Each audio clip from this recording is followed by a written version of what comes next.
Romanos 12.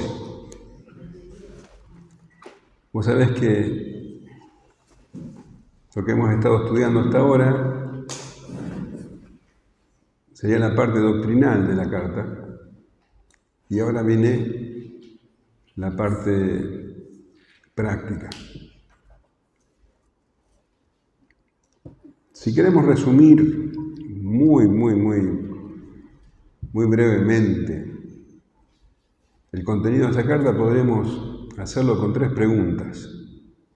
La primera pregunta es: ¿cuál es la condición del hombre delante de Dios? ¿Cuál era mi condición delante de Dios? Y eso lo responde esta carta a partir del versículo 18 del capítulo 1 hasta el capítulo 3, versículo 20, nos muestra que estamos todos bajo pecado. Todos, absolutamente todos. La segunda pregunta sería, bueno, ¿cómo se soluciona ese problema? ¿Cómo se soluciona mi condición? Hola, ¿qué tal? ¿Cómo puedo yo salir de esa condenación? ¿Cómo puedo ser redimido de todos mis pecados, de mi absoluta miseria espiritual? Y la respuesta a esta pregunta entonces estarían a partir del versículo 21 del capítulo 3 hasta, todo el capítulo 11, hasta el final del capítulo 11. Ahí tenemos la respuesta a lo que Dios hace con ese pecador que era yo. Y la tercera pregunta es, ¿qué hago a partir de esa salvación tan grande? ¿Qué hago yo para agradecer a Dios todo lo que Él hizo por mí? La respuesta está en los capítulos 12 hasta el final de la carta. Entonces, claramente, en estos primeros 11 capítulos, donde vemos las misericordias de Dios hacia nosotros, nos lleva a tener una respuesta. Necesariamente el conocimiento de todo lo que es la doctrina, de todo esto que Dios nos ha revelado, necesariamente necesita una respuesta de parte nuestra. Pablo se refiere a eso. Porque si no, ¿de qué valdría ese conocimiento? ¿Por qué tenemos que saber sobre la justificación por la fe, sobre la santificación, sobre la acción del Espíritu Santo? ¿Para qué sirve todo eso? Para aplicarlo a nuestra vida, si no, no tiene ninguna clase de sentido. Así que a partir de ahora, hasta el final, vamos a abocarnos a la aplicación de todo ese conocimiento en nuestra vida cotidiana. ¿Cuál es mi parte? ¿Qué me toca a mí? Vamos a leer los primeros versículos del capítulo 12, porque lo que nos muestra esta porción es que,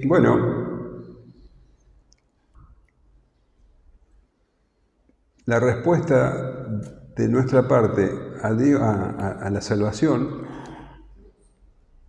se revela, se muestra en nuestra actitud, primero hacia Dios, después hacia los creyentes, hacia los hermanos creyentes, y hacia los no creyentes. ¿Cuál es nuestra actitud? ¿Cómo yo me relaciono con Dios, con el creyente y con el no creyente? Vamos a leer primero nuestra actitud hacia Dios. Vamos a leer los primeros 2 versículos. Así que, hermanos, os ruego, por las misericordias de Dios, que presentéis vuestros cuerpos en sacrificio vivo, santo, agradable a Dios, que es vuestro culto racional. No os conforméis a este siglo, sino transformaos por medio de la renovación de vuestro entendimiento, para que comprobéis cuál sea la buena voluntad de Dios, agradable y perfecta. Bueno, vos sabés que para mí esta es una porción fundamental, ¿eh? La tenemos ahí escrita en la pared y verdaderamente acá hay mucho que morder. Comienza diciendo así que. Bueno, esto ya nos está mostrando que Pablo está llegando a una conclusión. Así que dice, bueno, todo lo que nosotros vimos anteriormente necesita una respuesta. Vemos con este así que la carta cambia de tono. Hasta ahora era una carta, digamos, doctrinal, como dije recién, instructiva, y ahora viene la exhortación. Así que significa que todo lo enseñado hasta aquí debe tener una respuesta de nuestra parte.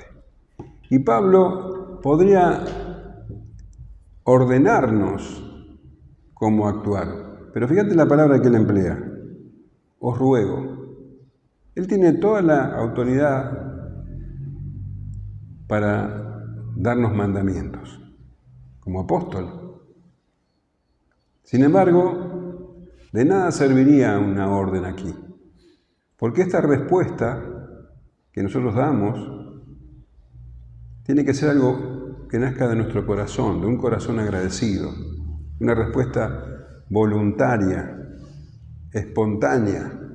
Y por eso Pablo, en vez de ordenar, ruega.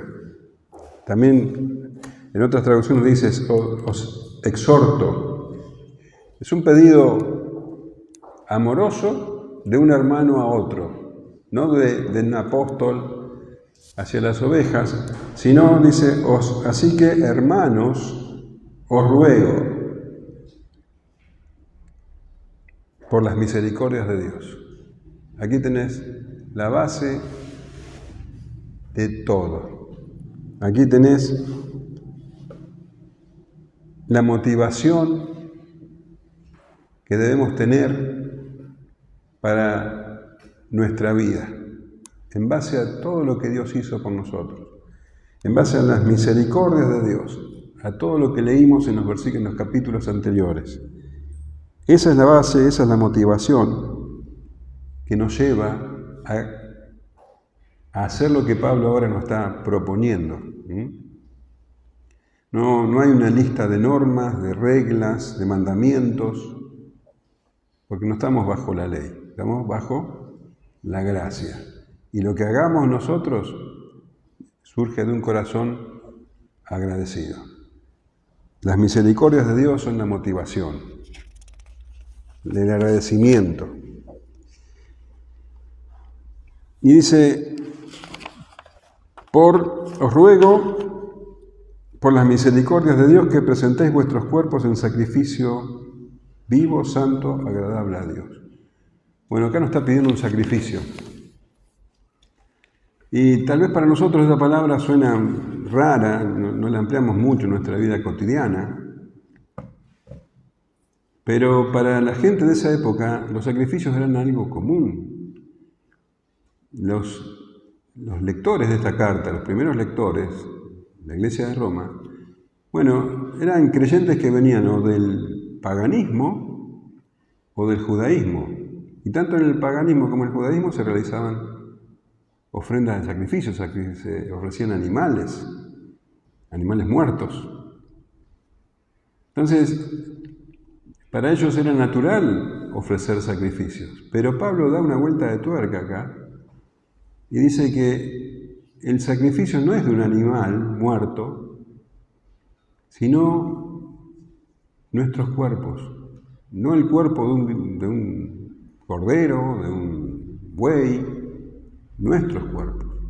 Y cuando dice cuerpo, no es que se está refiriendo a nuestra carne, nuestros huesos, se está refiriendo a todo lo que somos, a nuestra integridad, a nuestra personalidad completa. Todo lo que nosotros hacemos, lo hacemos por medio de nuestro cuerpo. Entonces, Pablo dice que nosotros nos ofrezcamos completamente, que ofrezcamos nuestros cuerpos como un sacrificio vivo, no un sacrificio muerto. No nos quieren muertos, nos quieren vivos. ¿Pero por qué dice sacrificio vivo? Porque este sacrificio viene de nuestra naturaleza nueva, porque antes estábamos muertos. Estábamos muertos en nuestros delitos y pecados, pero ahora estamos vivos y nuestra ofrenda a Dios tiene que venir desde esa naturaleza nueva, como un sacrificio vivo. Dice que debe ser vivo y debe ser santo, un sacrificio santo, un sacrificio inspirado por el Espíritu Santo, movido por el Espíritu Santo. Santo quiere decir apartado para Dios. Bueno, Dios quiere eso, que nuestros cuerpos sean apartados para Él, nuestra vida sea apartada para Él. Un sacrificio vivo y santo. Y dice que esto resulta agradable a Dios. Cuando hacían sacrificios en el antiguo pacto, vos sabés que se tenía que ofrecerse un cordero sin mancha, joven, macho, y ese sacrificio era acepto, era un sacrificio aceptable a Dios. Pero ahora no dice que si nosotros nos ofrecemos como sacrificio vivo va a ser aceptable a Dios. ¿Cómo dice que va a ser? Agradable. Dios se agrada, Dios se goza en que nosotros le ofrezcamos nuestra vida completa. Un sacrificio acepto, no, un sacrificio agradable, más que acepto. Y dice que ese es nuestro culto. No está hablando de algo solemne, algo ritual. Está hablando de que nuestra vida debe ser un acto de adoración. ¿Te das cuenta de lo que implica esto? Toda nuestra vida. Las 24 horas. Todo el tiempo. No es que, bueno, voy a la iglesia a ofrecer adoración el domingo. En realidad vos estás ofreciendo adoración cuando vas a trabajar, cuando estás en tu casa, cuando estás haciendo la comida, cuando estás, mirando la televisión. En todo momento, todo debe ser un acto de adoración. Y dice, ese es el culto racional. Fíjate la palabra que emplea, racional, que viene, el griego es lógicos, el culto lógico, el culto racional. Vamos a leer otras traducciones. Dios habla hoy y dice, este es el verdadero culto que deben ofrecer.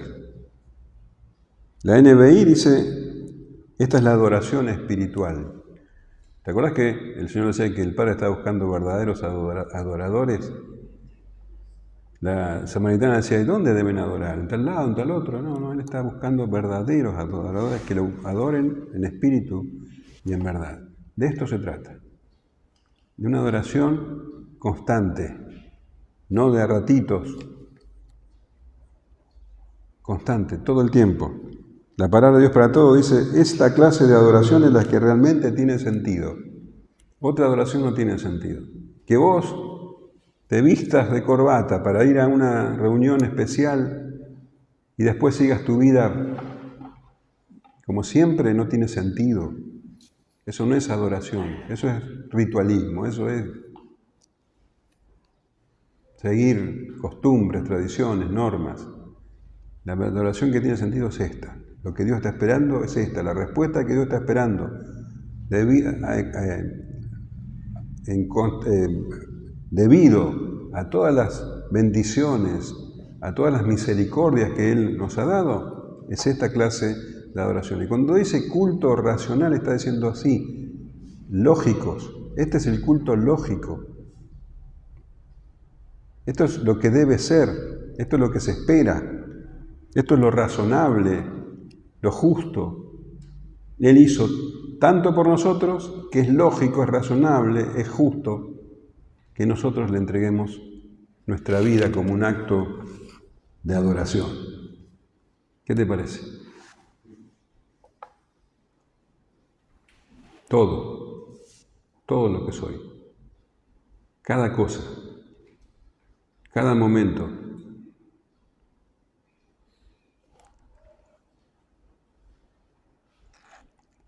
Entonces, en la vida cotidiana,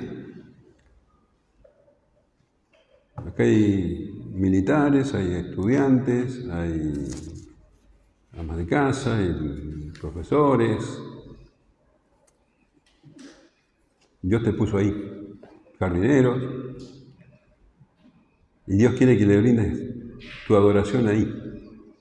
Así que cuando vos estás haciendo esas cosas, tenés que hacerlo para Dios. Y Dios lo recibe como algo agradable. Toda tu vida, para Él. Y Dios recibe ese culto como algo agradable, no algo acepto, algo agradable, todo el tiempo. Tremendo, ¿no? Tenemos que cambiar algo, porque ¿sabes cómo viene después? Que hay que cambiar la manera de pensar para que esto sea así. Porque dice que para hacer eso, bueno,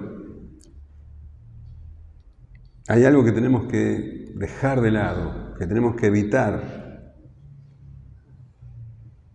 Y hay algo que es imprescindible que hagamos. Dice, no os conforméis a este siglo, sino transformaos por medio de la renovación de vuestro entendimiento, para que comprobáis cuál sea la buena voluntad de Dios, agradable y perfecta. Para que nuestra vida sea un acto de adoración, tenemos que hacer esto. Colosenses 3:17 dice, y todo lo que hacéis, sea de palabras o de hecho, hacedlo todo en el nombre del Señor Jesús, dando gracias a Dios Padre por medio de Él. O sea, todo. Tengo que, tengo que evitar algo y tengo que hacer otra cosa. Lo que debemos evitar es la adaptación al mundo, dice Pablo. No os conforméis a este siglo. No os conforméis a este siglo.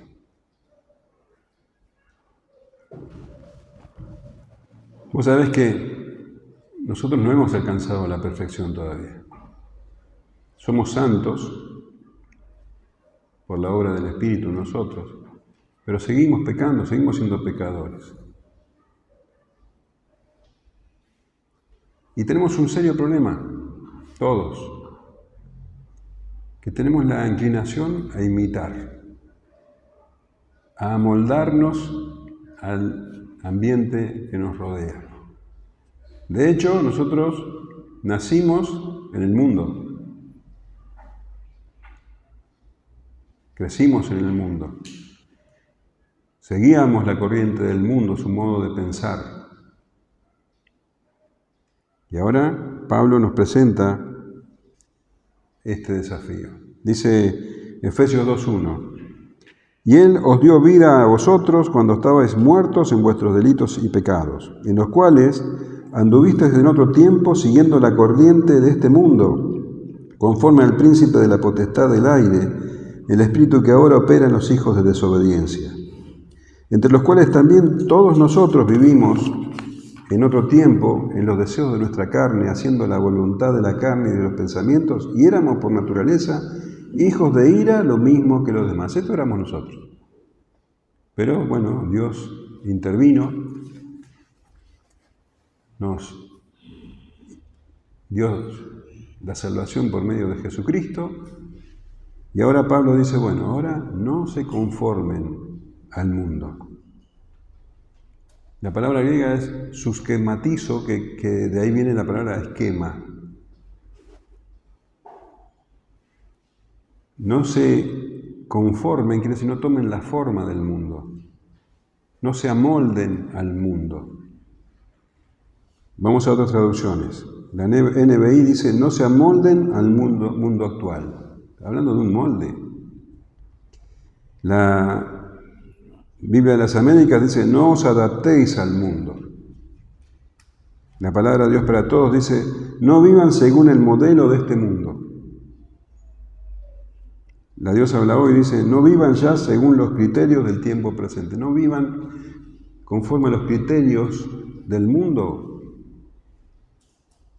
William Barclay lo traduce así, o sea, hace una paráfrasis muy clara. Dice, no tratéis de estar siempre a tono con todas las modas de este mundo, no seáis camaleones, tomando siempre el color del ambiente. No te dejes afectar por el mundo. El mundo se manifiesta de muchas maneras. La mundanalidad está ahí. Entonces, para el mundo hay cosas que son completamente normales y buenas, pero que no son normales y buenas a la luz de la Escritura. Entonces no tenemos que tomar como bueno y normal lo que es para el mundo bueno y normal, pero que la Escritura nos dice que no es así. No debemos amoldarnos a los criterios mundanos, porque los criterios mundanos provienen de mentes pecaminosas. Y recién leíamos quién está detrás de la corriente del mundo. ¿Quién está detrás de la corriente del mundo? Satanás. Él guía esa corriente. Entonces, ¿cómo podríamos caracterizar este siglo? Cuando dice siglo está diciendo esta época, la época en que estamos viviendo nosotros. ¿Cómo podríamos caracterizar esta época? Bueno, es una época individualista, sensual, donde se le da al entretenimiento un nivel de importancia superlativo, un tiempo de mucha frivolidad. Bueno, esto es lo que caracteriza este tiempo. Siempre, cada época es pecaminosa. Pero bueno, estas son el consumo. Bueno, todas las cosas son cosas que caracterizan a este tiempo. Cuidado, porque es muy fácil tomar la forma del mundo. Es muy fácil considerar no tan malo lo que el mundo considera bueno.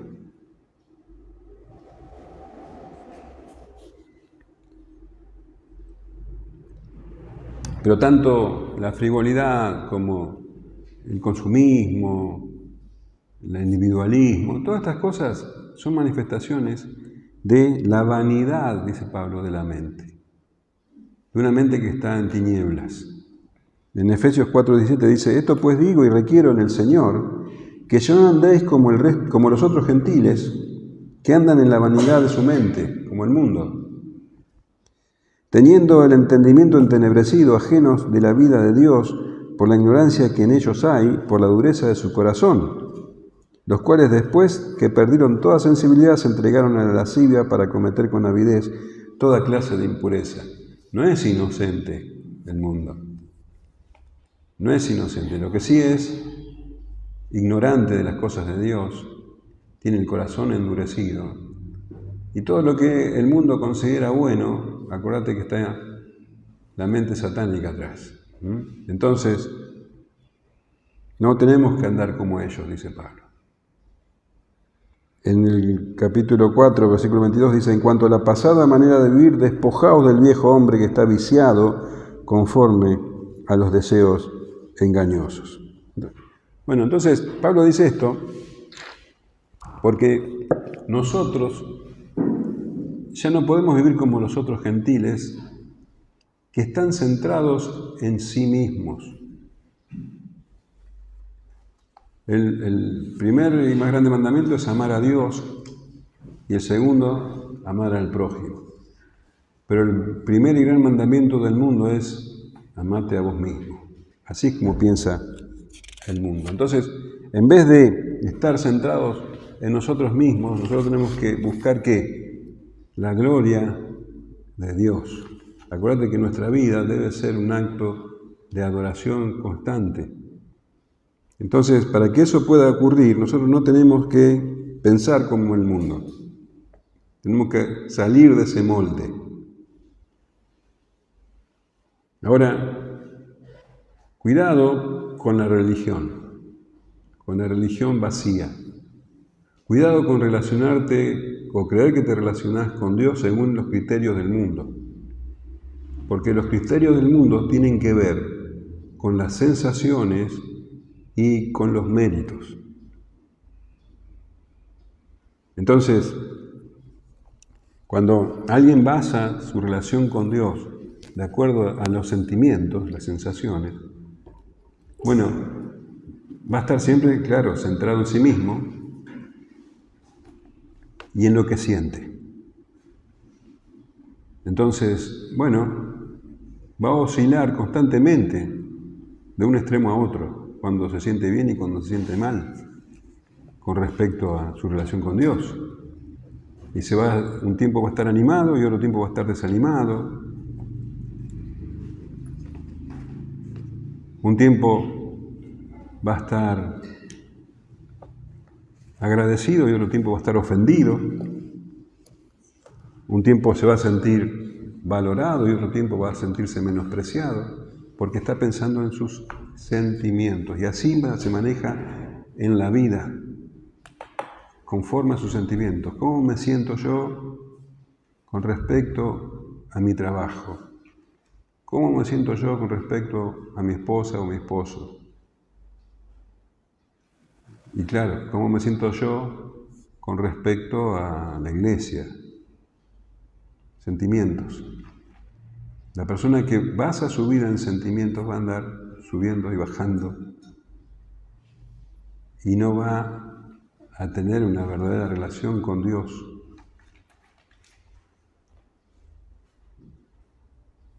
Todavía no tiene una mente renovada, todavía no ha roto el molde del mundo. Lo mismo ocurre con aquellos que se relacionan con Dios por medio de los méritos.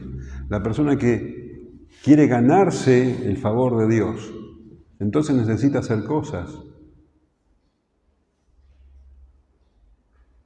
Y son personas que están constantemente buscando que se le diga qué hacer y qué no hacer.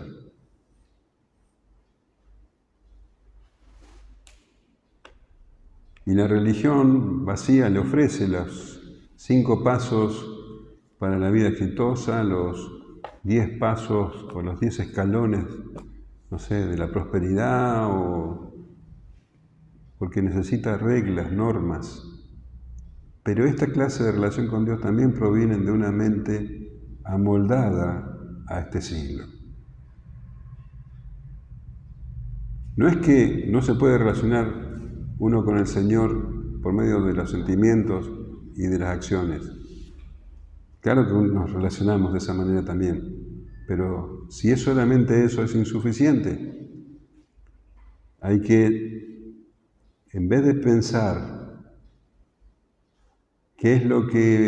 cómo me siento con respecto a esto, o cómo me siento con respecto a lo otro, o qué debo hacer para ganarme esto, qué debo hacer para ganarme lo otro, la manera correcta de pensar es, ¿qué dice la Escritura sobre esto? ¿O esto glorifica a Dios?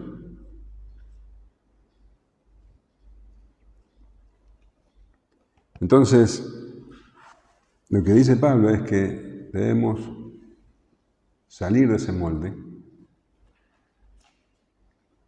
y transformarnos, dice, transformaos por medio de la renovación de vuestro entendimiento. Tal vez no se note mucho en el idioma castellano, pero hay un contraste muy grande entre amoldarse y transformarse. Y Pablo subraya ese contraste. Ahora, no es que podamos nosotros sustituir una cosa por otra. No es que yo puedo, salir del monte y renovar mi entendimiento, así, por mi esfuerzo. No, el molde del mundo es muy poderoso. Por eso Pablo habla de una transformación. una transformación completa, una transformación de mi yo interior, la transformación de mi entendimiento. Y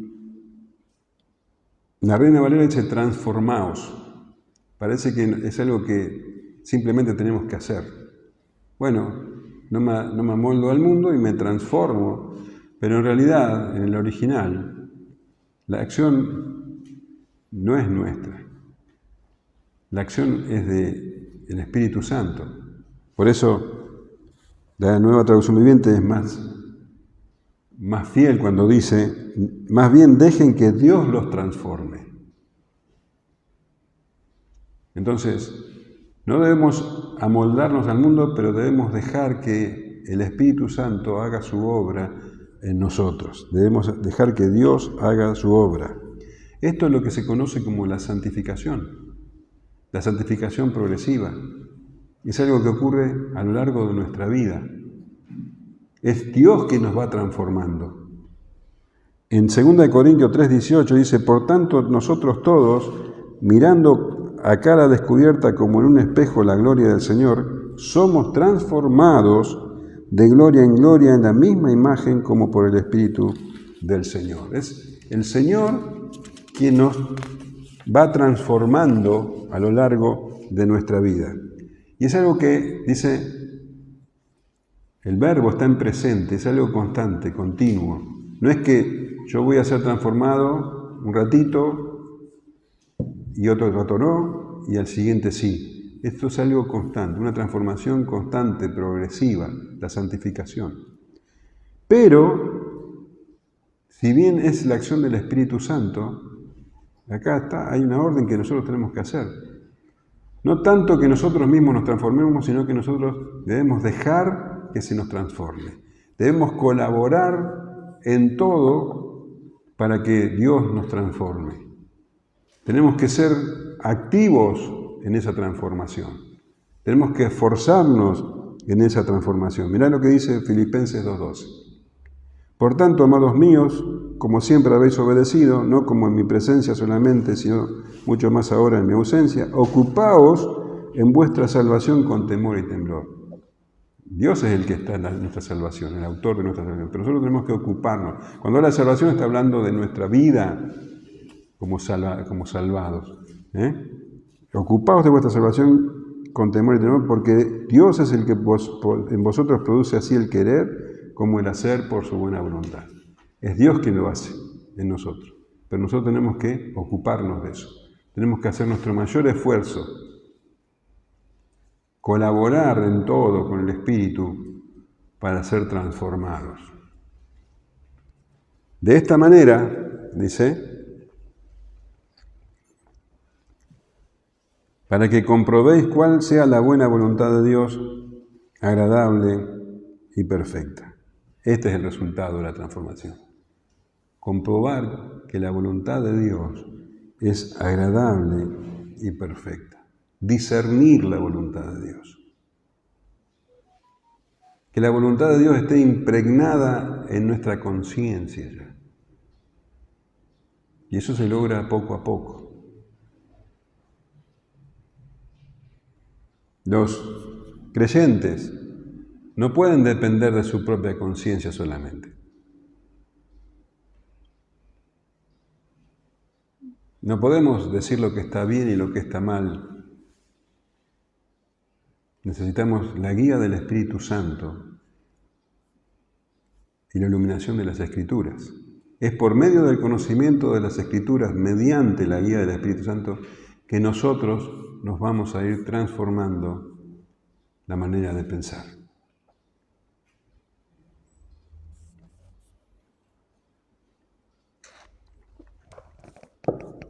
Dice Deuteronomio 29:29, las cosas secretas pertenecen a Jehová nuestro Dios, mas las reveladas son para nosotros y para nuestros hijos para siempre, para que cumplamos todas las palabras de esta ley. Esto te demuestra que no hay creyentes que conocen la voluntad de Dios por sí mismos. Dios dijo, Dios me dijo, no. Dios reveló lo que Él quiere que nosotros sepamos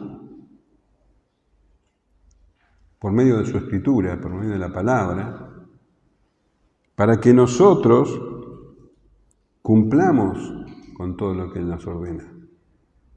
Su voluntad expresa es lo que nosotros tenemos que conocer y dejarnos guiar, cumplir esa voluntad por medio del Espíritu Santo, esforzarnos. ¿Se entiende? Entonces, en la medida en que nuestra mente se va impregnando del conocimiento de la palabra de Dios, siendo dóciles al trabajo del Espíritu Santo, es que esa voluntad de Dios se va haciendo cada vez más presente, más palpable. Y nosotros vamos comprobando esa voluntad de Dios en nuestra vida de manera experimental. Experimentamos que verdaderamente eso que Dios dice es bueno, es agradable y es perfecto, es lo que nos conviene. Leo lo que dice en la palabra. Dejo que esa palabra afecte mi vida. Obedezco por medio del Espíritu Santo y compruebo que verdaderamente eso es lo que yo necesito, que es agradable, que es bueno.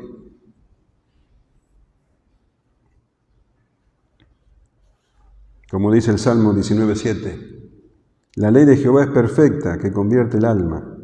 El testimonio de Jehová es fiel, que hace sabio al sencillo. Los mandamientos de Jehová son rectos, que alegran el corazón. El precepto de Jehová es puro, que alumbra los ojos. El temor de Jehová es limpio, que permanece para siempre. Los juicios de Jehová son verdad, todos justos. Deseables son más que el oro y más que mucho oro afinado, y dulces más que miel y que la que destila del panal. Así es para el que comprueba que la palabra de Dios, que la voluntad de Dios es buena, es agradable y perfecta. Entonces, tenemos que dejar de mirar lo que hace el mundo como algo deseable, como algo bueno, y dejar que el Espíritu Santo obre en nosotros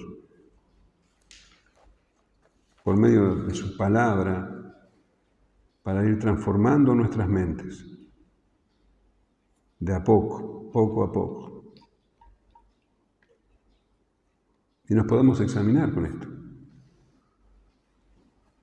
¿Qué clase de mente tengo yo? ¿Una mente adaptada al mundo, a este siglo?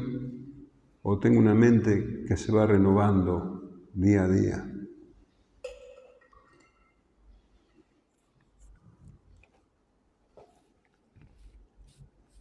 Tu manera de hablar, por ejemplo. Tu manera de hablar se adapta a los criterios de este siglo o glorifica a Dios.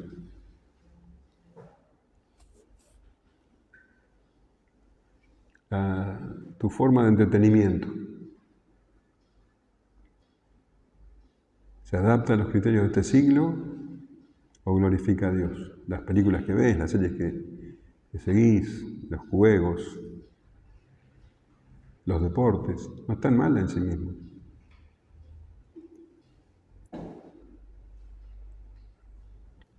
Tu manera de vestir se adapta a los criterios de este mundo o glorifica a Dios.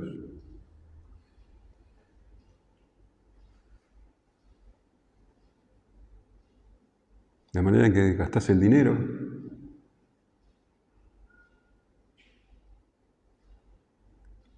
se adapta a los criterios de este siglo o glorifica a Dios.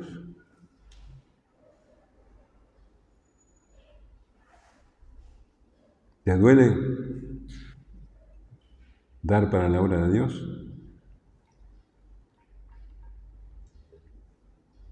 ¿Viste que acá nunca se pide plata? Nunca se pide plata, porque eso es algo que vos tenés que hacer. Es una respuesta tuya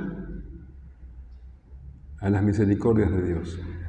Si te duele, si consideras que es un mal gasto, si consideras que hay cosas más importantes, está hablando de tu modo de pensar más que de tu bolsillo.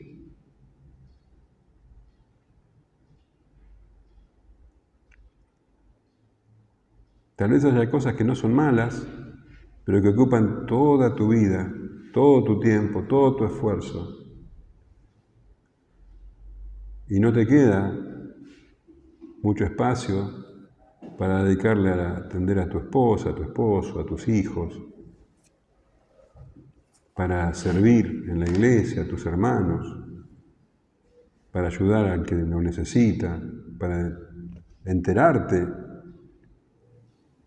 de lo que le pasa a tu hermano, para, no sé, para hacerle un llamado, para una visita.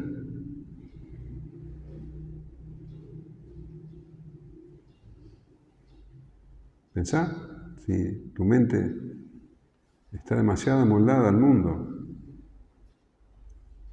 o glorifica a Dios.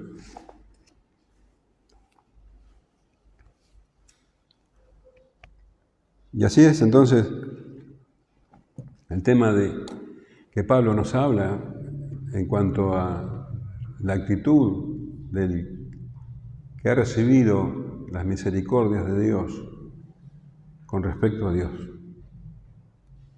Él es todo y Él merece todo. Y cuando decimos todo, estamos hablando de todo, cada área de tu vida. Si todavía no has rendido todas las áreas de tu vida, si hay áreas en que todavía gobiernan los criterios del mundo, bueno, necesitas renovar tu mente. Necesitas ser transformado. Necesitas desesperadamente conocer su palabra, que su espíritu trabaje en vos, ser dócil. Estoy hablando a los creyentes. Dócil al trabajo del Señor. Te tiene que gustar lo que a Dios le gusta y no te tiene que gustar lo que a Dios no le gusta. Esa sería la norma. Bueno, no es de un día para otro, pero de eso se trata la santificación. De eso se trata de renovar nuestro entendimiento.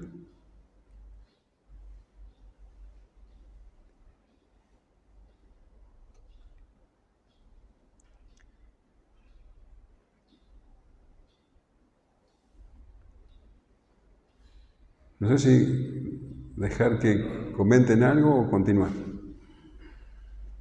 ¿Quieren comentar algo? ¿Quieren preguntar? Y seguimos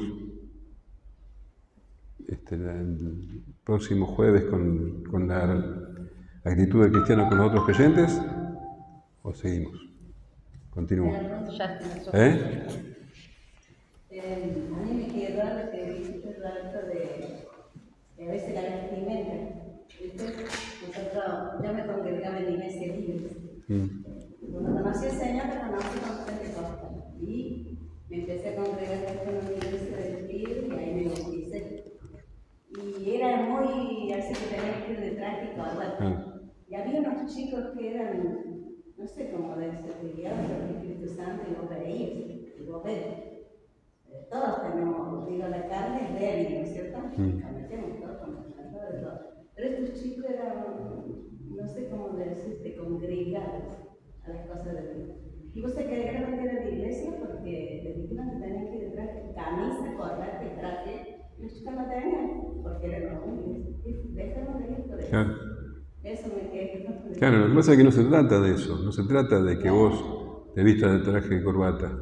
Se trata de que tu apariencia manifieste o sea, que busque la gloria de Dios. O sea, una persona que está buscando la aceptación de los demás, que se viste de manera sensual, no está glorificando a Dios, está buscando la aprobación del resto. Entonces, con las cosas sencillas vos podés estar vestido de manera muy sencilla, pero glorificando a Dios. No se trata de andar con... Pero ahora hace años que me congrego en la iglesia evangélica. Un día me fui, se levantó mi esposo de la iglesia esa, porque soy candidata, me le dieron la cena a uno de mis hijos, y me dice, yo me voy, no sé qué vas a hacer vos. Y yo le dije, Señor, perdóname, están hablando de tu hijo, pero ofendieron a mi hijo, y salí por atrás de mi esposo y me fui. Y bueno, yo le dije, Señor, ¿cómo me vas a llevar a algún lado? ¿A dónde? ¿A qué iglesia? Yo me enamoraba mucho de iglesias que habíamos sabido llevar a reglas, todo. Y me llevó a la iglesia bautista, que es a la que una hermana me dijo, Poli, cuando vengas después de tu iglesia a reunión de oración, pasé y dejame una lana, yo les voy a comentar a ella. Y de ahí que pasé, Claro. dejé la lana, me senté y hasta el día de hoy estoy ahí en esa Bueno. iglesia bautista. Y le doy gracias al Señor. Amén. Y otra cosa que me quedó de lo que dijiste, que a veces yo lo tomé así, que viste que como estamos en el mundo, pero no somos del mundo. Pero hay cosas que por ahí como que nos salpican, viste cuando hay rastro y nos salpican. Claro. Así digo las cosas del mundo, por ahí no puede salpicar. Y sí, seguro. Amén. Bueno. La frase que me impactó a mí y me habla a mí es esta: una persona con una mente no renovada, así que tengo que renovar más la mente, porque hay cosas que me está diciendo, yo lo marqué acá porque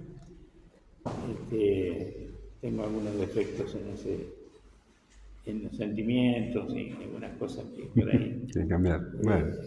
y los méritos, y tengo que renovar. Y una frase que me dijiste una vez, que siempre la tengo y está acá: cuando hagas algo, esto, hazlo para la gloria de Dios, está acá.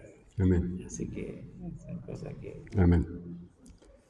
Bueno, ¿continuamos? ¿Sí? Sí. Los versículos que vamos a leer ahora, hasta el 8, hablan de la actitud del cristiano con los demás creyentes.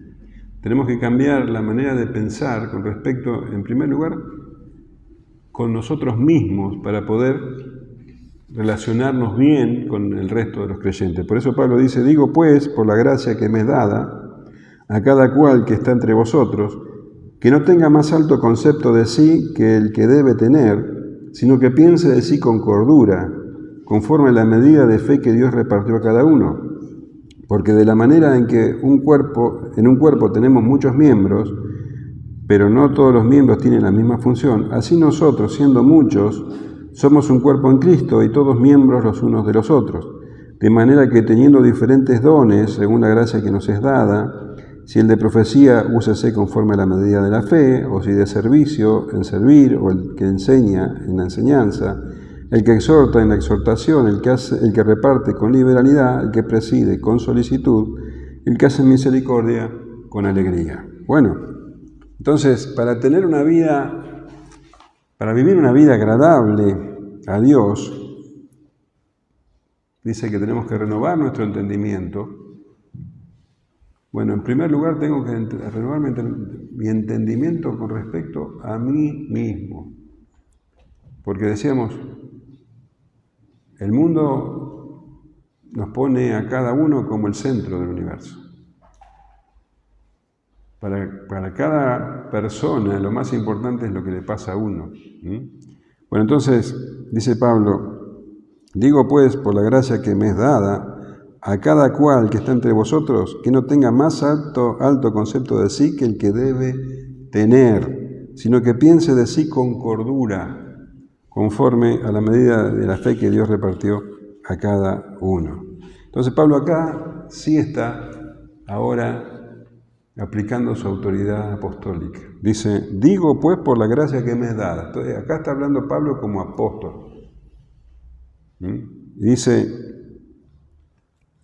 debemos cambiar el concepto que tenemos de nosotros mismos. Y le habla a todos le habla, a cada cual que está entre vosotros. Le está hablando a los pastores, a los diáconos, a cada creyente. ¿Y sabes qué es lo que le estás diciendo? No sos el centro del mundo. No sos el centro del mundo. Ni tampoco sos el centro de la iglesia. No todo gira alrededor tuyo. Dice que pienses con cordura, que pienses con sobriedad, con buen sentido. No tenemos que evaluarnos con nuestra propia vara, sino, dice, con la medida de fe que se nos ha otorgado. ¿Qué significa eso?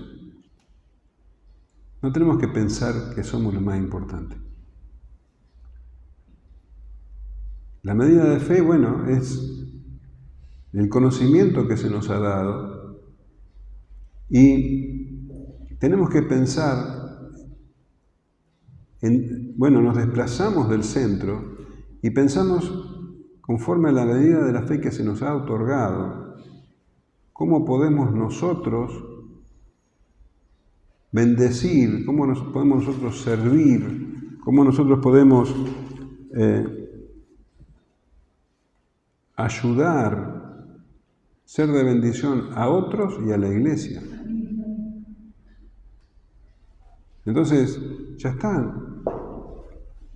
El tiempo pasado ya pasó, ya no soy el centro del universo, ya no soy el centro del mundo, ahora soy parte de un cuerpo y yo lo que tengo que pensar ahora es cómo voy a funcionar dentro de ese cuerpo. Porque como no soy el centro del mundo, probablemente Dios haya predispuesto ya, esto lo determinó antes de la fundación del mundo, darme una función, un don que no es muy valorado por el resto. Tal vez mi función en la iglesia sea humilde, pero es mi función en la iglesia y es valiosa, porque Dios lo determinó así. Es lo que la iglesia necesita de mí. Entonces no me tengo que sentir ni menos ni más. Tengo que pensar de mí con respecto al resto. Ya no como el centro, sino como parte. ¿Se entiende? Parte de una comunidad. No soy el llanero solitario, no soy, como dicen ahí en la última Coca-Cola del desierto, soy uno más, pero valioso dentro del cuerpo. Por más que mi función sea tal vez muy humilde, pero si yo no estoy, por eso tengo que pensar con cordura, ni más ni menos, con cordura. Si yo no estoy, el cuerpo le va a faltar esa parte. Por eso dice, porque de la manera en que en un cuerpo tenemos muchos miembros, pero no todos los miembros tienen la misma función, así nosotros siendo muchos, somos un cuerpo en Cristo y todos miembros los unos de los otros. ¿Ves? Se trata de una comunidad. Y la imagen es muy fuerte, un cuerpo. Ya no somos individuos, islas. El individualismo quedó atrás. Ahora somos parte de un todo que es la iglesia. Un cuerpo. Y esta forma de hablar de la iglesia como un cuerpo es muy frecuente en Pablo. En Efesios 1:22 dice, y sometió todas las cosas bajo sus pies y lo dio por cabeza sobre todas las cosas a la iglesia, la cual es su cuerpo. Cuidado que es el cuerpo de Cristo. La plenitud de aquel que todo lo llena en todo. Colosenses 1:19 dice, y Él es la cabeza del cuerpo que es la iglesia. 1 Corintios 12:12 dice, porque así como el cuerpo es uno y tiene muchos miembros, pero todos los miembros del cuerpo siendo muchos son un solo cuerpo, así también Cristo. 1 Corintios 12:27 dice, vosotros pues sois el cuerpo de Cristo y miembros cada uno en particular. Entonces Pablo, al hablar así, está enfatizando eso, la unidad orgánica. Es un cuerpo donde hay muchos miembros y cada uno de nosotros es un miembro de ese cuerpo, de ese todo. Y Dios ha predeterminado, la diversidad de funciones, y una de esas funciones es la que te tocó a vos. No todos los miembros tienen la misma función. No todos tienen que ser pastores, no todos tienen que ser diáconos, no todos tienen que, estar en la administración. Esto es conforme a lo que Dios ha determinado. Y dice, así nosotros siendo muchos, somos un cuerpo en Cristo y todos miembros los unos de los otros. Nos beneficiamos mutuamente, nos bendecimos mutuamente, así funciona. Entonces vos ya no tenés que pensar de vos como una isla aparte. ¿Qué tenés que hacer? Tu mente tiene que ser transformada. Ya no sos el centro del mundo. Ya no tenés que pensar en base a tus sentimientos, en base de lo que haces, de tus méritos. Tenés que buscar la voluntad de Dios. Y la voluntad de Dios es que vos formes parte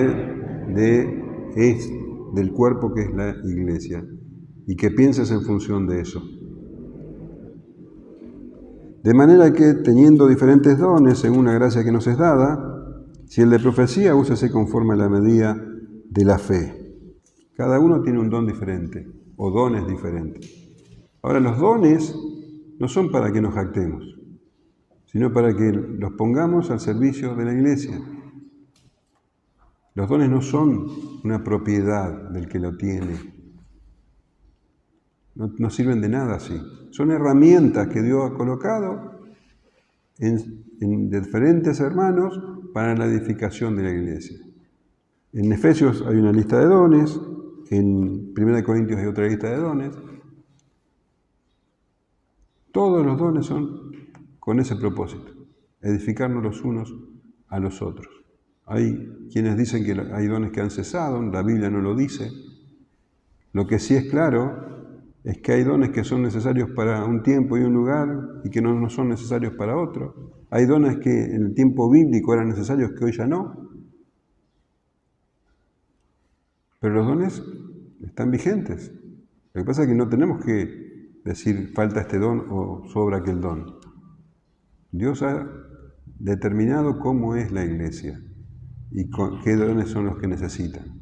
Probablemente acá necesitemos dones que tal vez,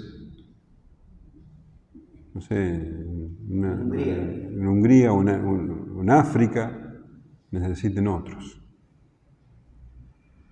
O los que están acá y algún otro más. No sé, Dios sabe, Él es el que dispone. ¿Se entiende? Entonces, Pablo dice, según la gracia que nos da, si el de profecía, úsese conforme a la medida de la fe. La profecía, bueno, ese es un don que en ese tiempo era muy valioso porque no estaba el canon de la Biblia cerrado. Entonces, Dios todavía hablaba en ese tiempo por medio de los profetas y de los apóstoles. Entonces, era necesario el don profético. Era necesario que Dios hable de esa manera. Pero era muy importante, Pablo lo dice en la carta a los Corintios, y cuidar. No todo el que se llamaba profeta se lo tenía que aceptar. Dice 1 Corintios 14, 29, asimismo los profetas hablen 2 o 3 y los demás juzguen. 1 Tesalonicenses 5:20 dice, no menosprecéis la profecía, examinadlo todo, retened lo bueno. 1 de Juan 4:9 dice, amados, no creáis a todo espíritu, sino probad los espíritus si son de Dios, porque muchos falsos profetas han salido por el mundo. Entonces, bueno, en el tiempo bíblico existían los profetas que hablaban de parte de Dios y algunos hablaban, bueno, de acontecimientos futuros, como Ágabo, que profetizó a Pablo que que cuando llegue a Jerusalén iba a tener, bueno, lo iban a encerrar. Pero la profecía dice en 1 Corintios 14:3, el que profetiza habla a los hombres para edificación, exhortación y consolación. Esa es la función de la profecía. La profecía no es para decirle, vos te vas a casar con aquel, vos vas a estar próspero, eso no es así. Los profetas de hoy son todos falsos, porque hoy Dios ya ha hablado por medio de su palabra. Y si hoy vamos a profetizar, hablamos lo que Él ya dijo. Entonces, dice, el que profetiza conforme al don de la fe, dice, a la medida de la fe. Con la profecía no podría contradecir el cuerpo doctrinal ya establecido. Habla del don de servicio, que en griego es diaconeo. Entonces, todos los cristianos estamos llamados a servir a los demás, pero algunos son, bueno, levantados como diáconos, servidores de la iglesia, pero todos estamos llamados a servir, como Marta y María. Todos somos servidores de los demás. Y hay algunos que tienen un don específico, un servicio específico. El don de la enseñanza, transmitir la verdad del Evangelio. Algunos Dios ha capacitado para que puedan fortalecer a la iglesia por medio de la enseñanza de la palabra y preservarlo del error. El don de la exhortación es animar, es consolar. El don de repartir a los necesitados. Están los encargados de llevar las finanzas de la iglesia, y eso es un don. Y también es un servicio que todo cristiano está llamado a hacer, ¿no? A ayudar a los demás con liberalidad, dice. No como, por ejemplo, Ananías y Zafira, que tenían un montón de mañas. No, si vos querés ayudar, y Dios te ha dado el don, usalo con liberalidad, con fe. El don de presidir, entonces también habla de los pastores, ancianos, que son siervos, que lo tienen que hacer con, dice, solicitud, con esmero, con responsabilidad. Entonces, es una lista de dones, hay muchos más, pero lo que significa, lo que está diciendo Pablo acá, es que tenemos que pensar no en función de nosotros mismos, sino como miembros de un todo, sirviéndonos los unos a los otros, cada uno con el don que ha recibido. Tenemos que renovar nuestro entendimiento con respecto a nosotros y con la iglesia. Somos parte de un cuerpo, la iglesia. Ahí tenés el primer punto que Pablo dice, hay que ser transformados en nuestro entendimiento. Acordate que no sos el centro del mundo. ¿Amén? Bueno, hasta aquí hoy.